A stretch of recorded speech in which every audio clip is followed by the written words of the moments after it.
Assalamualaikum warahmatullahi wabarakatuh. Alhamdulillahi rabbil alamin. Wabihi nasta'inu ala umurid dunya waddin. Asyhadu an la ilaha illallah wahdahu la syarikalah. Wa asyhadu anna muhammadan abduhu wa rasuluhu la nabiyya ba'dah. Allahumma salli wa sallim wa barik ala sayyidina Muhammad wa ala alihi wa sahbihi ajma'in, amma ba' Allahumma allimna ma jahilna wa dhakkirna ma nasina wa fahimna ma lam nafham. Subhanaka la ilma lana illa ma 'allamtana innaka antal alimul hakim. Allahumma allimna ma yanfa'una wanfa'na fima 'allamtana.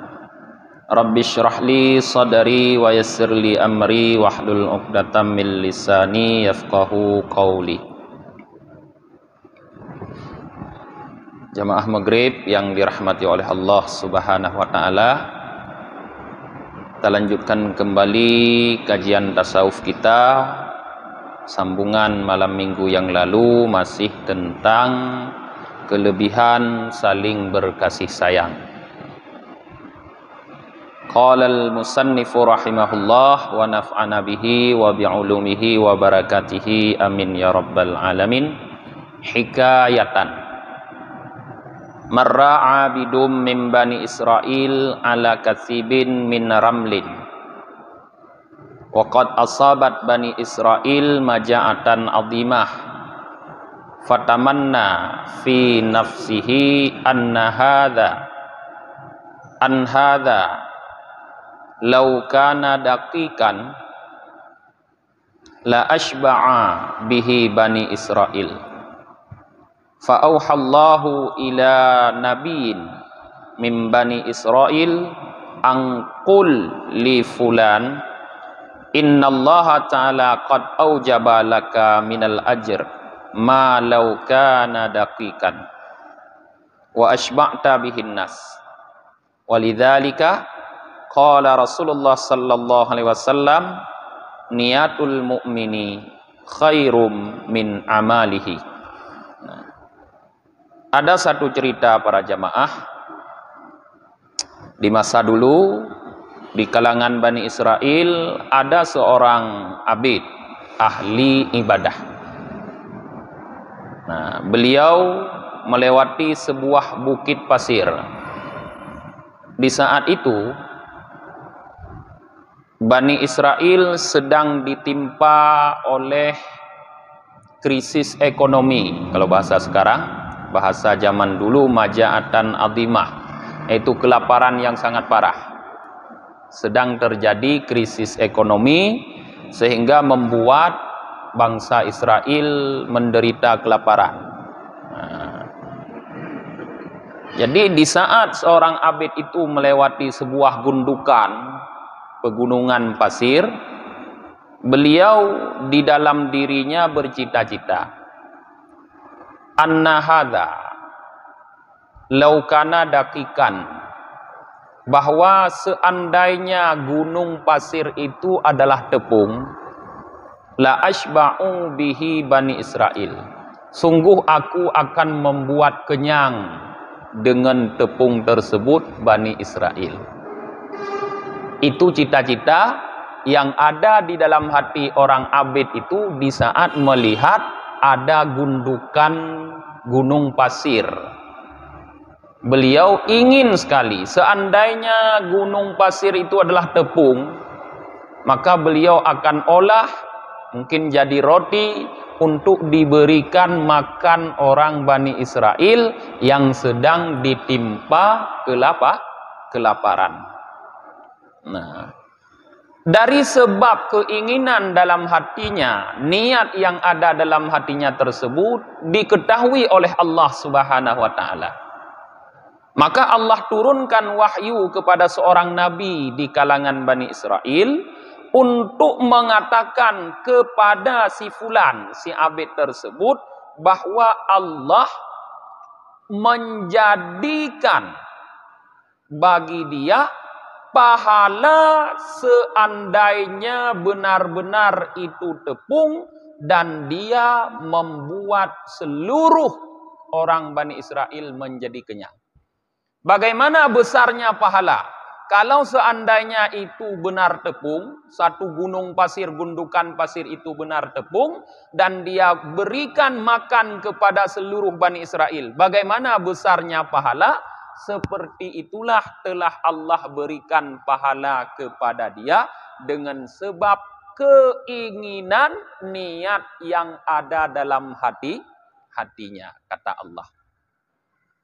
Maka karena sebab demikian, Rasulullah sallallahu alaihi wasallam bersabda, niatul mu'mini, niat seorang mukmin, kata Rasulullah, khairum min amalihi, lebih baik dari pekerjaannya.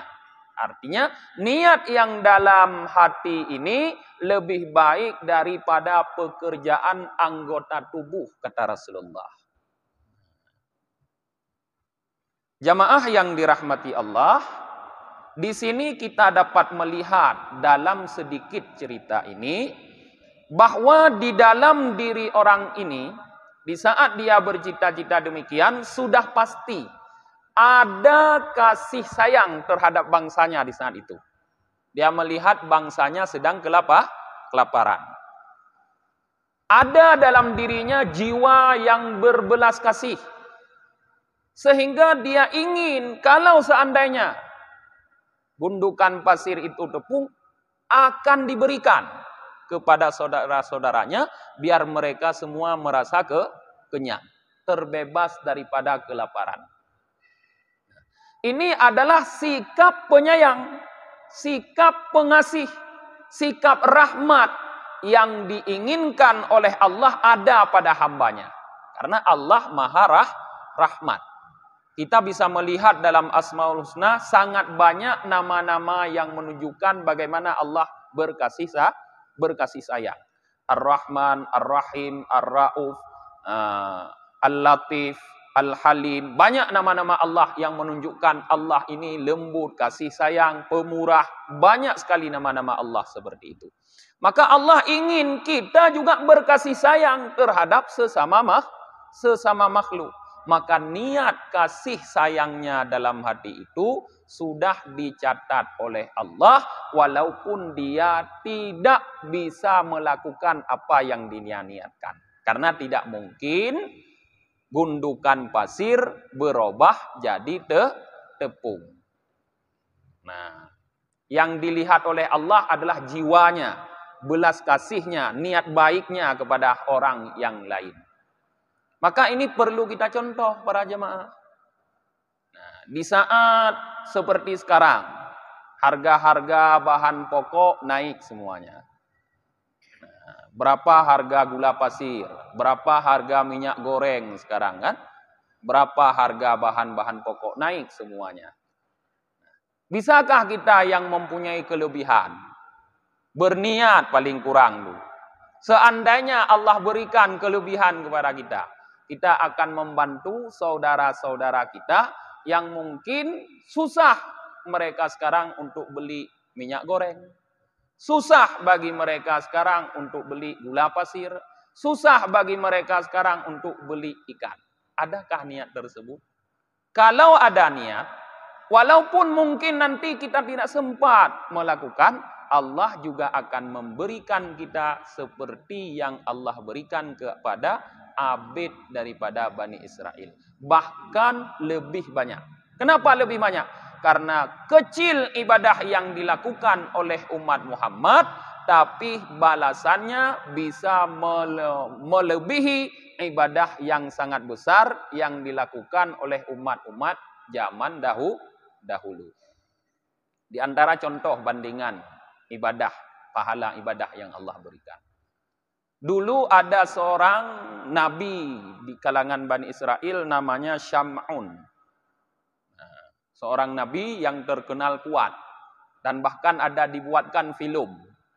Ya, nabi yang sangat kuat yang beliau sendirian berperang melawan orang-orang kafir selama 80 tahun beliau berperang. Nah, Jadi pahala yang Allah berikan pada beliau sangat besar. Karena beliau berperang selama 80 tahun memerangi orang kafir. Tapi bagi umat Muhammad, cukup beribadah 1 malam saja. 1 malam saja. Beribadah, dan ibadah itu diterima oleh Allah, maka akan diberikan pahala oleh Allah sama dengan ibadah Nabi tersebut berperang di jalan Allah selama 80 tahun, yaitu beribadah di malam Lailatul Qadar. Mudah bagi kita umat Muhammad. Maka Allah tidak menjadikan umur umat Muhammad panjang, ya, tetapi Allah berikan kepada umat Muhammad umur yang sedikit bisa bernilai panjang. Walaupun umat-umat zaman dahulu panjang umurnya, tapi umat Muhammad yang sedikit umurnya bisa bernilai panjang. Dengan nilai perbuatan umat Muhammad dikali lipat oleh Allah sehingga sama dengan nilai perbuatan ibadah umat-umat terdahulu. Nah, Hukiyah, hikayat yang lain, cerita yang lain. Anna Isa alaihi salam kharaja yauman falaqiya iblis wa biyadihi aslun wa fi ukhra rimadun. Suatu hari Nabi Isa keluar, beliau bertemu dengan iblis. Ternyata di tangan iblis itu, di tangan yang satunya ada madu. Sedangkan di tangan yang lainnya ada abu dari kayu yang dibakar. Nah, faqal, maka Nabi Isa bertanya, "Ma taf'alu ya ada wallahi bihadzal aswar rimat?" Wahai musuh Allah, apa yang ingin engkau lakukan dengan madu dan debu abu tersebut? Qal, iblis menjawab, "Ammal aslu fa aj'aluhu ala syafahul mughtabina hatta yablaghu minha." Adapun madu yang ada di tanganku, kata iblis, akan aku oleskan madu tersebut di bibir-bibir orang yang suka mengupat. Nah, sehingga yablaghu minha, mereka, ya, yablaghu minha artinya mereka akan terus melakukan perbuatan mengupat. Kenapa? Karena terasa manis mengupat. Karena diolesin madu oleh iblis. Nah. Wa ammar rimat, adapun abu kayu bakar tersebut, fa adhi'uhu ala wajhil yatama, akan aku oleskan, akan aku lumuri abu tersebut di wajah anak-anak yatim. Nah, hatta yabghadahumun nas, sehingga orang-orang yang melihat anak yatim merasa marah, benci kepada anak yatim. Nyan pekerjaan iblis para jamaah. Bak bibi urang mupat, ibuh manis. Ibuh madu. Sehingga mangat ha mupat. Ya belagu. Artinya melampaui batas hotel tamupat li katanya. Munyo mupat itreun aja haba ada, ya kan? Mangat aja gede dak pegah itreun aja haba. Piat tetanging anak yatim mana galak bertagai. Hit bro akai ku katanya tentang tetanging anak yatim, benci dengan anak yatim. Rupanya menurut iblis karena di wajah anak yatim itu dilumuri debu. Panegot hi danyo kata cecet ro dengar bae lagi tentera nak mu perang ni. Karena galak dile danging yang kelagenya ni pegot. Sehingga bak mata katanya hanagot anak yatim. Hana galak tu ke anak yatim. Qala Rasulullah sallallahu alaihi wasallam, bersabda Rasulullah sallallahu alaihi wasallam, annal yatima idza duriba ihtaza arsyur rahman libakaih. Bahwa sungguh seorang anak yatim, kata Rasulullah, apabila dia dipukul, ihtaza arsyur rahman, bergoyanglah aras ar-rahman, aras Allah, libakaihi, karena tangisan anak yatim. Ini hadis ini menunjukkan kepada kita bahwa jangan sampai kita melihat anak yatim seperti keinginan iblis benar. Jangan sampai kita benci, kita marah kepada anak yatim karena mukanya sudah dilumuri debu oleh iblis. Karena marahnya kita kepada anak yatim, bencinya kita kepada anak yatim yang membuat mungkin kita memukul, menjewer, mencubit dan sebagainya, yang sampai membuat dia menangis, dapat bergoncang aras Allah. Seseorang yang perbuatannya menggoncang aras Allah, ini adalah perbuatan yang sangat dahsyat, yang sangat dibenci oleh Allah. Cukup bengeh ke Allah punya perbuatan tanyo menggoncang aras Allah. Maka hati-hati getanyo ngan anak yatim.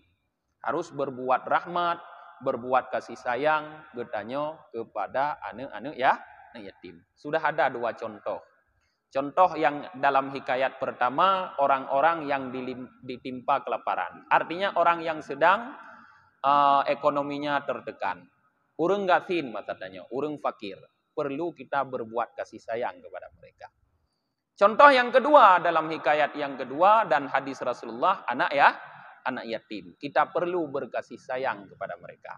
Contoh-contoh ini disampaikan kepada kita untuk menunjukkan orang-orang yang perlu sekali atau paling perlu perhatian kasih sayang kita di kalangan manusia ini. Bukan menafikan orang lain, tapi mereka orang yang paling perlu dikasihi, mereka orang yang paling perlu disayangi. Fakir miskin, anak yatim.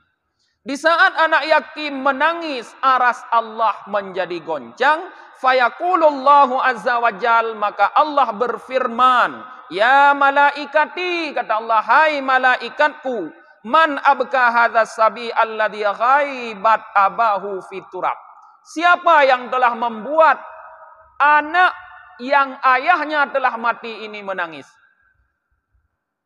Allah bertanya, siapa yang membuat anak yang ayahnya telah mati menangis? Penting bagi Allah berarti dikala Allah bertanya. Apakah Allah bertanya Allah anak depu? Berdepu. Allah alimul ghaibi wasyahadah. Tapi Allah ingin juga agar malaikat juga ikut mengetahui bahwa orang ini adalah orang yang sangat jahat yang membuat anak yatim menangis. Wa qala sallallahu alaihi wasallam, man awa yatiman ila ta'amih wa syarabih aujaballahu lahul jannah. Nah, bagaimana sekarang bentuk kasih sayang? Kalau ternyata tadi kita dilarang memukul anak yatim, kita harus berkasih sayang kepada anak yatim. Bagaimana kasih sayang yang harus diberikan kepada anak yatim? Dalam hadis ini tergambar. Rasulullah sallallahu alaihi wasallam bersabda, man awa yatiman ila ta'amihi wa syarabih. Siapa yang mengajak anak yatim kepada makannya dan minumnya. Artinya orang yang memberikan makan dan minum anak yatim. Aujaballahu lahul jannah, Allah pastikan, wajibkan baginya surga. Jadi kalau kita berhak mendapat surga, artinya Allah wajib memberikan surga. Kalau Allah mengatakan wajib baginya surga, berarti orang yang memberikan makan, memberikan minum anak yatim adalah orang yang berhak mendapatkan surga. Allah adalah Maha Adil. Artinya apa kalau Allah Maha Adil? Tidak akan Allah ingkari hak seseorang. Kalau kita sekarang mungkin bisa mengurangi, menambahi, atau menyalahi hak seseorang. Hak seseorang A, kita berikan B. Hak seseorang B, kita C, bisa. Tapi Allah kalau sudah mengatakan hak dia A, tidak akan diganti dengan B. Hak dia adalah surga, tidak akan diganti dengan neraka. Karena Allah la yukhliful mi'ad, tidak merubah janji, tidak mengingkari janji. Nah, maka napurle tengku dipastikan oleh Allah menjadi penduduk surga, sering-seringlah bawa anak yatim atau bawa makanan untuk anak yatim. Sering bi kanduri kan yatim. Pegot acara pegot kanduri bi kanduri kan yatim. Bek temoluk tagai. Danyo kadang bi kanduri kan yatim tok temoluk tagai. Padahal anak yatimnya setiap hari lapar, bukan 1-2 hari. Setiap hari. Lebih baik kita berikan makan minum anak yatim setiap hari secukupnya daripada 1 hari kita buat acara kenduri, pesta dengan memotong lembu, tapi banyak yang terbuang. Artinya mubadir. Hedro taundang anak yatim. Atau 15 dro takoh lumo saboh. Abih pajuh anak yatim? Habis pajuh anak yatim. Paling 3 kilo nya 15 ya habis. Lain sia-sia kadang urang kaya dong undang. Nah, sia-sia lain. Nah, atau boh-boh lebih-lebih. Kan lebih baik 1 hari 1 bungkus nasi, 1 hari 1 bungkus nasi. Saboh lemo takoh tiuronyan, mungkin bisa kita berikan makan anak yatim setahun. Menyo tiuro saboh bungkus, tiuro saboh bungkus, tiuro saboh bungkus. Sehingga anak yatim itu tidak hanya kenyang 1 hari, tapi setiap hari dia kenyang. Lagian lebih god para jemaah. Cuma lagian hana god du, ya. Hana god du, hana muri katanya urang bi makanan anak yatim lagian hana dapat kanduri, hana dapat god tenda, hana dah hias tempat, hana mengot du. Tanya yang ke hana god du-nya hana mangan. Buat tu tanya menyebut hanai depu igo. Yang kesalah niat karena niat kita sering dirasuki oleh riya. Nah, wa fi rawdatil ulama kana Ibrahim alaihissalam idza arada ayyakula ta'aman masya maila wa mailain yatlubu may yakulu ma'ah. Terdapat di dalam kitab Rawdatul Ulama adalah Nabi Ibrahim alaihissalam apabila beliau ingin makan. Beliau ingin makan, masya, beliau berjalan 1 dan 2 mil mencari orang-orang yang bisa diajak makan bersamanya. Nyantikap Nabi Ibrahim. Maka Ibrahim ini halim. Halim artinya maha cukup. Cukup pemurah beliau, cukup lembut hati beliau. Beliau tidak bisa makan sendiri. Hana mangat ke pajuh makanan tiro ke. Asai pajuh makanan benangon. Sehingga beliau mencari. Bedangan jino tanya. Jino hana bayar titok jino. Kita pajuh bak warung. Tikana urung bak warung. Tinggal kita bayu. Jamun ke hana le urung lah masa Nabi Ibrahim kan. Rumah jauh-jauh. Lagi tajak daerah beli mungkin. Sabah lampuh, sabah rumah. Tiro-tiro urung na 2 hektar tanah. Berarti dalam satu kapling tanah itu 2 hektar, 1 tanah, 1 rumah. Berarti payah je kuda ya tok rumah je nyana baju bu. Maka Nabi Ibrahim sampai 1-2 mil mencari orang untuk diajak makan bersama. Tanya munyona urang ramai bawarungnya handa baju bu minan. Takut ramai urang muturi, takut payah da bayu dah. Takut payah da bayu tanya. Ulam tanya pejabannya, dia pu tanya nampeng takut icok yang kongkon tu. Duh pajuh bui tamah rukok alam tu kan ditamahnya tamah je nyo ka kumah anda dah bagi dah nyo anajan nyo habis bang tu. Itulah beda kehidupan katanya dengan kehidupan Ibrahim. Maka kehidupan katanya kadang-kadang kurang berkah. Sehingga harta yang banyak tidak memberikan kenyamanan dan ketenangan kepada kita, malah memberikan kegelisahan dan ketakutan. Karena kadang-kadang kita menganggap harta yang Allah berikan kepada kita adalah milik, bukan titipan.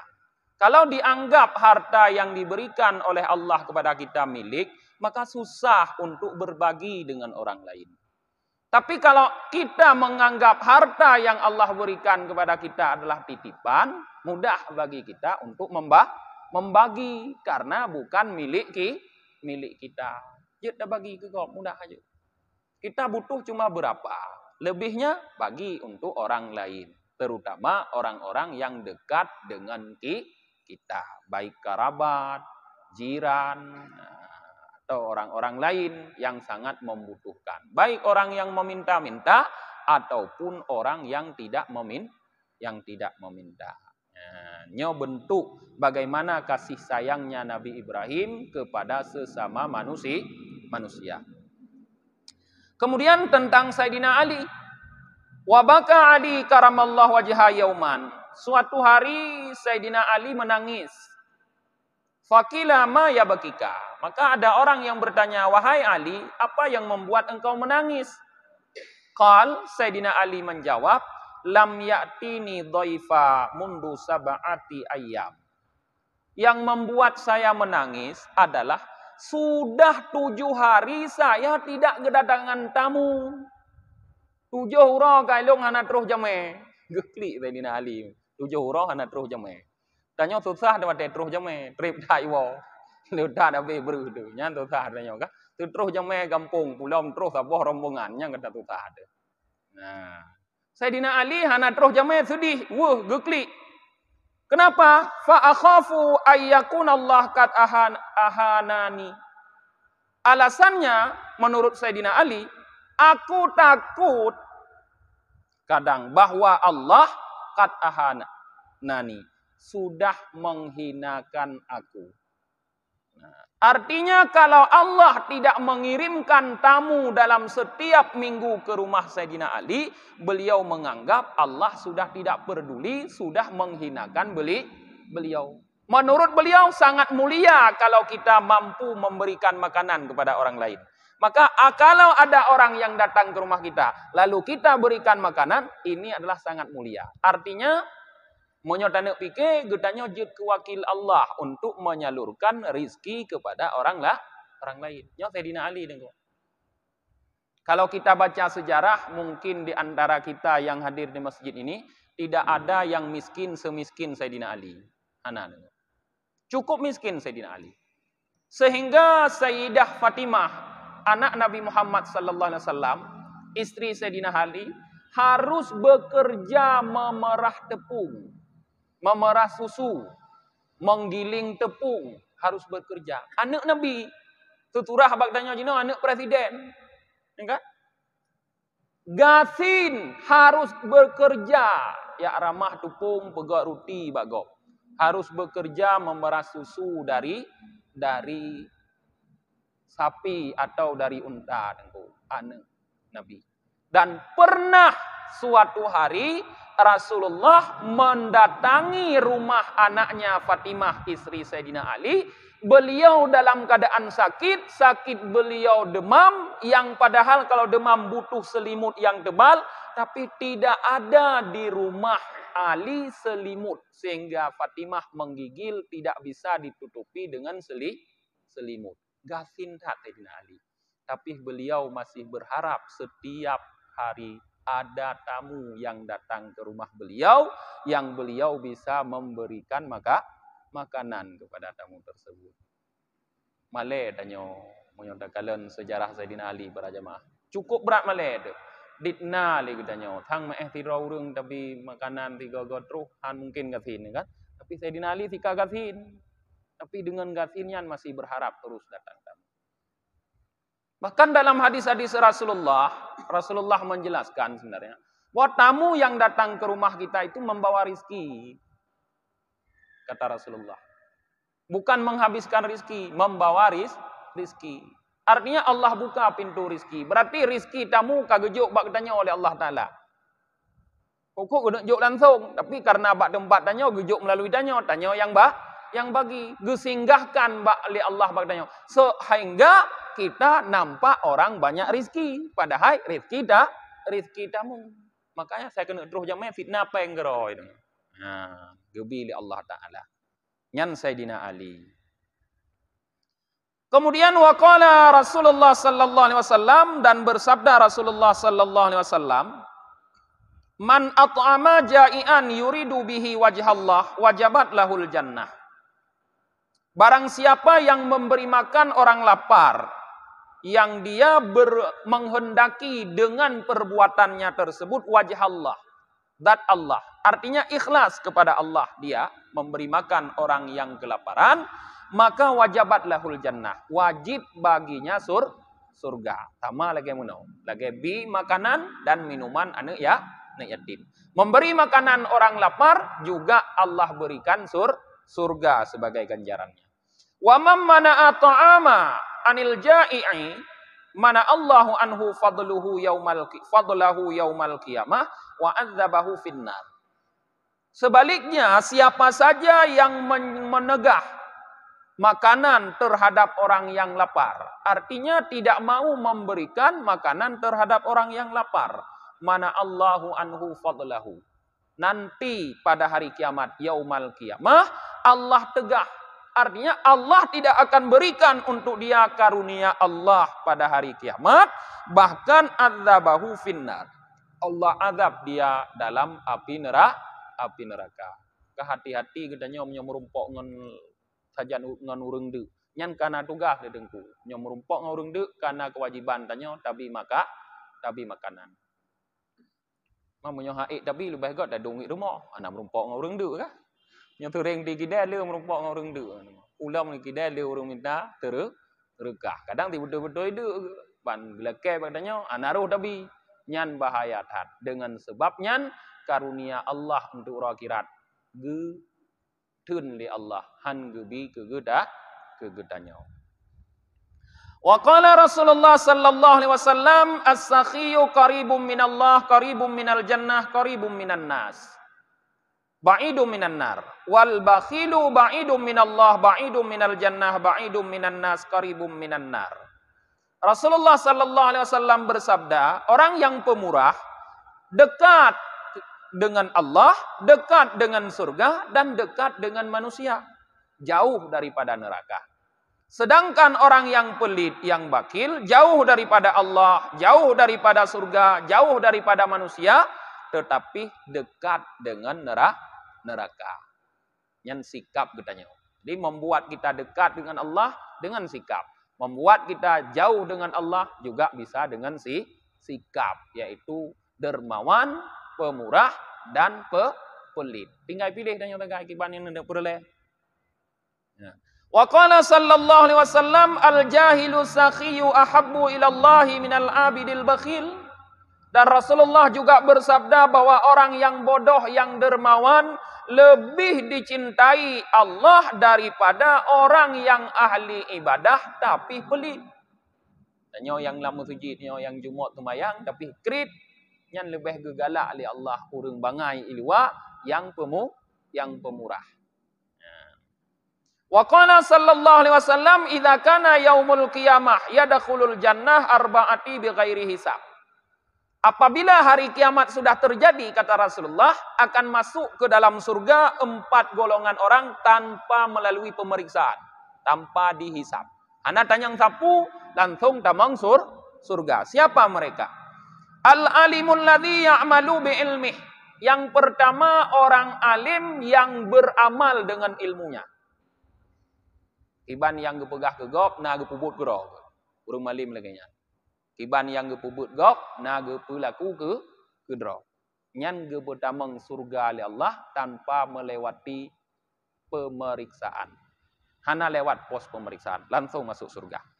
Yang kedua, waman hajja walam yarfas walam yafsuk hatta mata. Orang yang sudah naik haji, yang kana gelar tengku haji. Tapi setelah dia naik haji, dia tidak lagi pernah yarfas. Artinya berkata-kata kotor. Le guoi haji, hana pernah gemupat le, hana pernah gepitnah gop, hana pernah gecarut gop, hana pernah gedut gop. Pokoknya tidak lagi keluar kata-kata kotor dalam mulut dia setelah dia pulang dari haji. Setelah mendapatkan gelar haji. Walam yafsuk, dan tidak pernah melakukan perbuatan-perbuatan maksiat yang rayu-rayu li. Nyan hatta mata sehingga dia mati. Gepelihara ibadah haji nyan. Haji mabrur sampai mati. Nyan uro duda. Tamang surga. Tanpa melalui pos pemeriksaan. Tidak dihisab. Hana pertanyaan sapu. Yang ketiga. Wasyahidu. Alladhi kutila fi mi'arakati. Bi'a'la'i kalimatil Islam. Yang ketiga. Yang akan dimasukkan dalam surga tanpa dihisab nanti. Adalah orang syahid. Yang terbunuh di medan peperangan dengan tujuan dia berperang untuk meninggikan kalimah Islam, untuk meninggikan agama Islam. Yang keempat, wasakhiyul ladzi tasaba malan minal halal wa anfaqahu fi sabilillah bi ghairi riya. Yang keempat, yang akan masuk surga tanpa hisab adalah para dermawan, yang mana mereka berusaha mengumpulkan harta sebanyak-banyaknya dari jalan yang halal, kemudian mereka gunakan harta itu di jalan Allah tanpa dibarengi dengan sikap ria. Minta harta bulu, kerja cukup Jumaat ke, tapi kalon hala puhana, yang hala. Gumita ke pusapat bulu, kemudian dia gunakan harta yang telah dia dapatkan di jalan Allah. Disantuni anak yatim, fakir miskin diberikan makanan, apa yang perlu dibantu di jalan Allah dibantu, diberikan berbagai macam bentuk sedekah bantuan tanpa sedikit pun ada sifat ria. Nyan urang nyan akan gepetamong li Allah dalam surga tanpa melalui jalan hisab. Oh pada insya. Mau menetek. Nah. Fahaulai yunaza'u ba'duhum ba'dan ayyuhum yadkhulul jannah awalan. Kata Rasulullah, mereka itu 4 golongan saling berebut nanti siapa di antara mereka yang akan lebih dulu masuk ke dalam surga. Mereka kata Rasulullah yunazi'u, saling berebut, saling berebut, berlari kalau bahasa kita sekarang, siapa yang lebih dulu masuk surga di antara mereka berempat. Artinya cukup bahagia orang ini. Artinya kalau kita melihat posisi kita sekarang, kita bisa mendapatkan. Kalau orang alim, na ilmu, lagi-lagi lu musuh nalda semubut, ibanjara pu yang kata pubut bakron, buat damai untuk merumpok pahala lagi nyo. Ironuh na yang hana ilmu tu no, yang napeng, na cara yang geput, minta jupeng bujumot busungguh-sungguh, peng berhala olehnya bagi kepada fakir miskin, anak yatim yang membutuhkan, masuk surga lagi nyo kepada Allah Taala. Nah yang peng hanale tapi kalau haji roje kena haji hanale peng nyino kadua haik le kerja kabeh peng. Nah petimang haji nyan begot.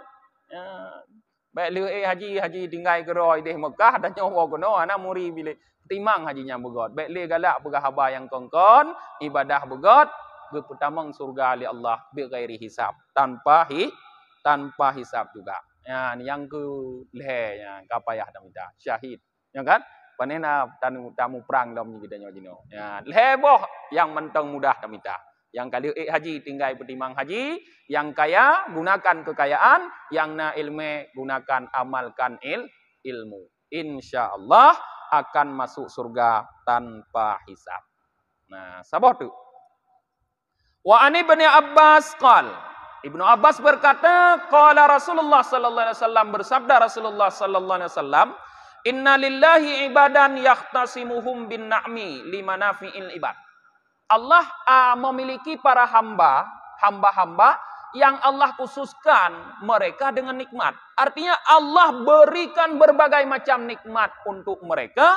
Kenapa? Limanafi'il ibad. Untuk mereka gunakan nikmat yang Allah itu manfaat bagi hamba yang lain. Artinya ada orang hamba-hamba yang Allah jadikan sebagai wakil Allah untuk menyalurkan nikmat kepada orang yang lain. Maka faman bakhila bitilkan manafi alal ibad. Siapa di antara hamba-hamba yang telah Allah titipkan berbagai macam nikmat untuk disalurkan kepada orang lain, tapi dia bakhil, tidak mau menyalurkan nikmat tersebut kepada orang lain, tidak mau memberi manfaat kepada orang lain, naqalahallahu ta'ala anhu. Nikmat itu akan dipindah oleh Allah daripadanya suatu hari. Pajan hanadriyah akan dipindah oleh Allah suatu hari. Wa hawalaha ila ghairi, dan Allah akan berikan nikmat itu kepada orang lain yang mau memberikan kepada orang lain, hamba Allah. Wa qala Rasulullah sallallahu alaihi wasallam, Rasulullah sallallahu alaihi wasallam bersabda, as-sukha'u syajaratum min syajaratil jannah. Sifat dermawan ini kata Rasulullah adalah satu pohon daripada pohon-pohon surga. Aghsanuha mutadaliyah ilal ard, yang cabangnya terjulur sampai ke bumi kata Rasulullah. Faman akhida bi husnin minha qadahu dzalika husnu ilal jannah. Siapa saja yang mau berpegang di salah satu cabang yang terjulur ke bumi ini dari cabang pohon sakhi, pohon dermawan, maka cabang itu akan menuntun orang tersebut sampai masuk ke dalam surga. Nah, para jemaah. Mudah-mudahan pelajaran nyo akhir daripada bab saling berkasih sayang bisa memberikan motivasi kepada gedanyo untuk menggunakan apapun potensi gedanyo untuk bisa mencapai surga Allah dengan cara berkasih sayang sesama makhluk. Untuk pengajian dengan kita baca doa akhir majelis, subhanakallahumma wa bihamdika wa nashhadu an la ilaha illa anta wa nastaghfiruka wa natubu ilaik. Subhana rabbika rabbil izzati amma yasifun, wassalamun alal mursalin, walhamdulillahi rabbil alamin. Sallallahu ala Muhammad sallallahu alaihi wasallam. Sallallahu ala Muhammad sallallahu alaihi wasallam. Sallallahu ala Muhammad ya Rabbi salli alaihi wasallim.